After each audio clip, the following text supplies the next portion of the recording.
Salut les amis, aujourd'hui on se retrouve dans une petite vidéo qui sera petite sauf si je me mets à beaucoup trop papoter.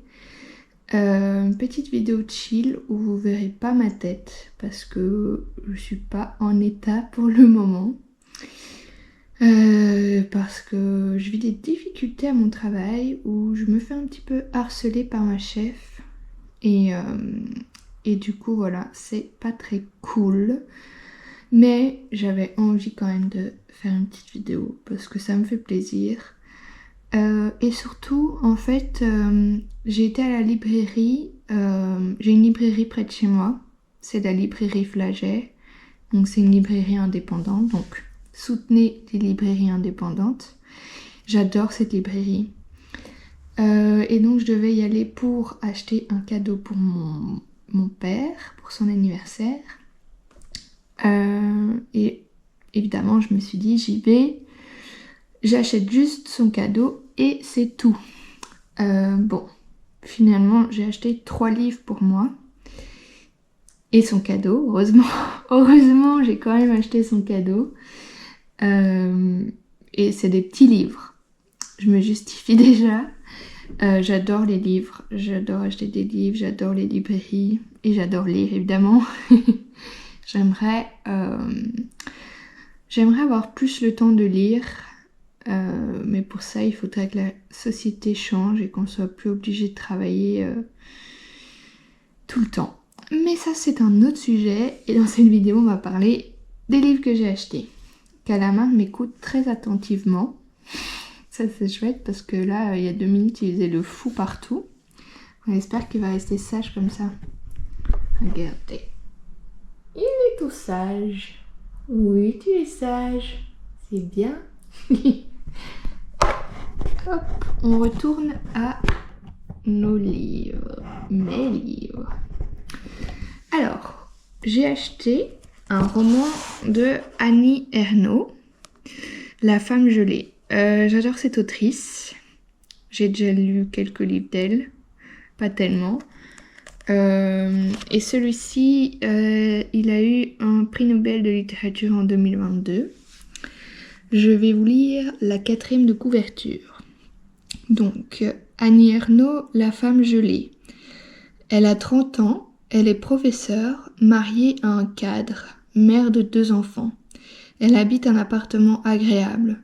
Pourtant, c'est une femme gelée. C'est-à-dire que, comme des milliers d'autres femmes, elle a senti l'élan, la curiosité, toute une force heureuse présente en elle se figer au fil des jours entre les courses, le dîner à préparer, le bain des enfants, son travail d'enseignante. Tout ce que l'on dit être la condition normale, entre guillemets, d'une femme. J'adore Annie Ernaux, je l'ai déjà dit, mais j'ai hâte de lire ce livre. C'est un petit livre et je trouve que ces livres se lisent facilement et rapidement. Peut-être que, je suis pas du tout une connaisseuse des prix, des différents prix pour les livres. Peut-être que le prix Nobel de littérature ça peut faire peur, ça peut décourager certaines. Mais en tout cas pour moi, Annie Ernaux, pour moi c'est vraiment très accessible. Très facile et rapide à lire. Il fait 194 pages. Voilà, j'ai trop hâte. Ok, deuxième livre, encore un roman. Déjà, bon, c'est vrai que la petite jaquette, je pense que c'est ça le nom, m'a fait de l'œil, je vais pas vous mentir. Donc, le roman s'appelle Petit fruit de Marion Fayolle. Je connais pas, mais j'ai pas non plus une grande culture. Je retiens pas toujours le nom des auteurs et des autrices. Ah, les 3 livres que j'ai achetés, ce sont des autrices femmes. Voilà. Comme ça, vous savez. Et donc, la 4e de couverture de ce roman, Petit fruit de Marion Fayolle. Novembre, décembre, janvier. Elle calcule sur ses doigts en même temps qu'elle marche. Si elle tombait enceinte ce mois-ci, ça serait pour juillet. Elle préférerait un bébé de printemps, mais c'est raté. Et puis non, c'est la saison des fruits, ça tomberait mal pour les cueillettes. Un bébé d'hiver, ce serait l'idéal. Ils auraient plus de temps pour l'accueillir. Janvier, décembre, novembre, elle rebobine les saisons. Une femme dont le ventre reste vide, un mari qui ne trouve pas les mots pour la rassurer. Un inconnu qui frappe à la porte et s'immisce entre eux. La rencontre de 3 solitudes, quelque part dans une ferme. Ici, on glane des prunelles en attendant le petit fruit dans la chair. On jette ses peurs au feu, on peint pour se parler. Dans ce deuxième roman de Marion Fayolle, évoque le désir d'enfant avec... Non, mais j'ai rajouté un de Marion Fayolle. Bon, bref. Je continue. Marion Fayolle évoque le désir d'enfant avec une délicatesse qui n'élude pas le chagrin. Elle écrit comme on rêve, avec des images, des sensations et des symboles. Elle invente un monde où l'on transforme ce dont les autres ne veulent pas, où les amours déteignent et où la poésie se cueille à même le sauvage. Voilà. J'ai hâte de le lire. Aussi un petit roman qui fait 113 pages. Par contre, j'ai jamais lu cette autrice, donc je sais pas si ça a l'air accessible et facile à lire. Surtout qu'en ce moment, comme je vous le disais, je vis une période difficile au travail et donc pour me concentrer, parfois c'est compliqué. Voilà, donc c'est mieux si j'arrive à me concentrer sur mon roman et à penser à autre chose. Et le dernier livre, ce n'est pas un roman, c'est un recueil de poésie qui s'appelle Danser sous la pluie de Pauline Bilisari. Désolée. C'est des poèmes thérapeutiques. Et en fait, j'ai déjà un livre de cette autrice, de cette poétesse que j'adore, mais qui est assez... il est très touchant, très très touchant. Il y a beaucoup de poèmes qui me parlent. Donc je dois faire des pauses, je peux pas lire ça d'une traite parce qu'après mais franchement j'adore. Donc je vous lis la 4e de couverture qui, je pense, vous donnera déjà une idée. Donc je dépose tout ici, je dépose mes larmes, ma colère, mon pardon, tout ce qui me pèse. J'ignore si ce livre ouvrira les paroles. J'ignore même si je souhaite qu'il le fasse, mais il est là. Il prend du temps, il me déchire, et il est doux aussi. Il répare, il apaise, je le sens déjà. Donc voilà, c'est un recueil de poésie, donc on peut le lire.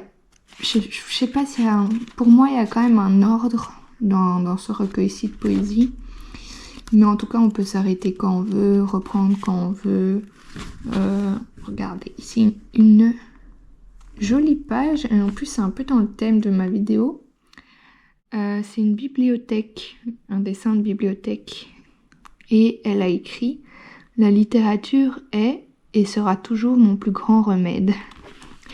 Et bien, ça tombe bien. J'ouvre une page. Parfois, il y a des petites illustrations comme ça. Donc j'adore. Je vais vous montrer celui que j'ai déjà et que j'ai presque terminé. Donc voilà, ça c'est celui que j'ai déjà, c'est Ma maison en fleurs, toujours de Pauline j'y arrive pas. Pauline Bilisari, je pense que c'est ça. Si Pauline Bilisari passe par ici, bon, ce qui m'étonnerait quand même, j'espère qu'elle le prendra pas mal, mais en tout cas, j'adore ces poèmes. La 4e de couverture du recueil de poésie Ma maison en fleurs. Je vous la lis. Ma maison n'est plus celle qu'elle avait toujours été, mais désormais, ma maison c'est moi. Entre les 4 murs de mes larmes, mes fous rires, mes sourires et mes crises. une nouvelle fleur sur le toit pour chaque douleur que je guéris. Bon, franchement, c'est magnifique. Il y en a qui me font pleurer, il y en a qui me parlent, qui m'inspirent moi-même à écrire certaines choses. Ouais, pour moi, je vois le truc poème thérapeutique. Après, il y en a qui sont quand même assez... qui peuvent être assez... comment dire, faut pas non plus que ça vous enfonce, quoi. Donc, c'est pour ça que quand c'est trop, on le pose et puis on y revient plus tard, quoi. Et alors celui-là, je suis à la fin.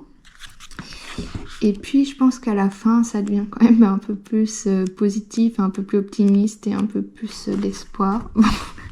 Et je tombe sur cette illustration qui l'est pas tellement. Mais je vous jure que oui. Il faut me croire. Sur parole, du coup. Mais enfin, j'avais vraiment l'impression... Ah, voilà. Refondation. Bon, il y a beaucoup de noir, mais c'est un peu l'étape où elle commence à refonder sa maison et à se sentir mieux. Avec un joli marque-page de la librairie Flaget. Ça tombe bien, non? Place Flaget, 29. Et c'est ouvert du mardi au samedi de 10h à 19h et le dimanche de 10h à 17h pour un petit dimanche chill. Donc voilà pour ces petits poèmes. Là, je m'étais arrêtée à un poème justement qui m'avait beaucoup touchée. J'avais besoin d'une pause à ce moment-là. Et je vous propose de le lire. Et si vous en avez marre de m'entendre, coupez le son, mais restez pour le watch time. Ok, j'y vais. Je suis en colère contre les gens que j'aime et qui n'ont jamais compris, contre ceux qui ont oublié de m'apprendre à m'aimer et qui n'ont eux-mêmes jamais su le faire correctement. Je suis en colère et j'ai mal, parce que jamais auparavant je n'en avais eu le droit, et que j'ai dû apprendre seule que tout était légitime, l'amour comme la haine, la joie comme la peine, et que ma douleur était tout aussi importante, que mes sourires. Voilà.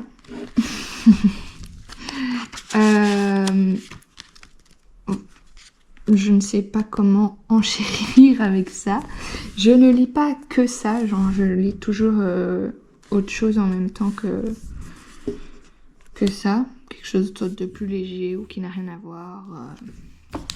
Et donc en ce moment, pour terminer cette vidéo, je lis un livre que ma maman m'a prêté qui s'appelle « J'ai couru vers le Nil ». Et là, c'est sûr que je vais mal prononcer le nom. Je sais pas si c'est mieux que je ne le prononce pas du tout ou que j'essaye, quoi. Donc, J'ai couru vers le Nil de Ala El Aswani. Je suis désolée. C'est un roman traduit de l'arabe, arabe d'Égypte, par un homme. J'ai couru vers le Nil. Là, je suis, je pense, au milieu du livre. Bon, lui, c'est quand même un gros morceau. 503 pages. Mais il est chouette. Juste, c'est vrai que en tout cas, personnellement, quand niveau moral, ça va pas bien. C'est vrai que j'ai plus du mal à lire des gros morceaux comme ça parce que il faut la concentration, il faut quand même un peu d'énergie. Mais voilà, il est très bien ce livre. Et je vous lis la 4e de couverture de ce roman. J'ai couru vers le Nil. Le Caire 2011. La mobilisation populaire est à son comble sur la place Tahrir. Ah oui, aussi, je vais mal prononcer les noms. Dans la foule se croisent et se lient des individus de tous bords, autour de Dania et de Khaled, qui vivent un amour impossible. Gravite une galaxie de personnages issus des diverses réalités de l'Égypte moderne. Un grand bourgeois copte, ardent jouisseur converti en fervent militant, un ancien communiste désabusé, une présentatrice télé érigée en parangon de vertu. Chacun incarne une facette de cette révolution qui marque un point de rupture dans leur destinée et dans celle de leur pays. Espoir, désir, hypocrisie, répression. Ala el-Aswani, donc l'auteur, assemble ici les pièces de l'histoire égyptienne récente, frappées au coin de la dictature. Bon, je pense que ma caméra trouvait que je parlais trop. Donc je vais reprendre ici que l'auteur assemble ici les pièces de l'histoire égyptienne récente, frappées au coin de la dictature et convoque le souffle d'une révolution qui fut aussi la sienne. 10 ans après les printemps arabes, le renouveau espéré n'a pas eu lieu. En Égypte, la répression est plus féroce que jamais, mais l'aspiration à des changements radicaux demeure impérissable. Bon, du coup, vous l'aurez compris, c'est un roman sur la révolution égyptienne.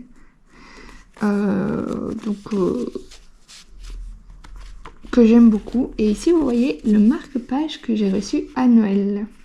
Mon copain qui me l'a offert. Il est trop beau. Et voilà. Bon, ben, je pense que j'en ai fini pour mes livres. Pour le moment.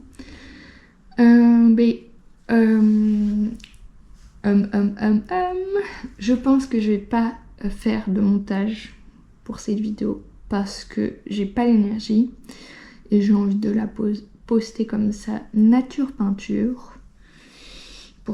Je sais que mes montages sont exceptionnels, donc que je vais faire beaucoup de déçus. Ben voilà. N'hésitez pas, et pas uniquement pour le référencement, mais n'hésitez pas à me dire en commentaire ce que vous lisez en ce moment, si vous aimez bien ou si vous aimez pas.